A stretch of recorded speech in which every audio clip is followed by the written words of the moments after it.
अस्सलामुअलैकुम। अल्लाह ने अपने बंदे को कितने प्यार से बनाया, फिर कहा कि तुम मेरा नायब और खलीफा बन के दुनिया में जा रहा है। अल्लाह ने ज़मीन का बिछौना बछाया, सर सब्ज़ उगाया। अगर अल्लाह ने तुम्हें नेकी की तौफीक दी है, अगर अल्लाह ने तुम्हें तंदुरुस्ती दी है, अल्लाह ने अगर तुम्हें मोहब्बत और प्यार का सुरूर व करार दिया है, तो सजदा रेज़ हो जा, सजदा रेज़ हो जा, मान जा मेरी इस बात को।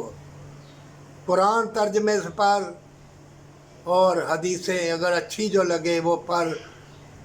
मोमिन नेकी करेगा, अल्लाह तुम्हारे लिए ज़मीन और आसमां के वो नज़ारे, बादलों के, फूलों के, बागों के, मोहब्बत प्यार के, वो सुरूर करार के नज़ारे, अल्लाह तुमको वो मौसमों में ले जाएगा, वो लोगों से मिलाएगा। अगर ऐसा ना किया, हराम कमाया और बेईमानी की और किसी यतीम मजबूर को सताया, तो ऐसी बीमारी लगेगी, ऐसी आग लगेगी, चाहे तुम 1000 रुपये किलो वाली चीज़ लेके आओ तुम्हारे जिस्म को लड़ जाएगी।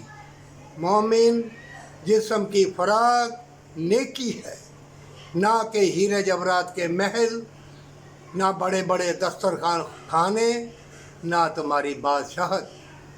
तुम्हारी जन्नत नेकी में छुपी हुई है।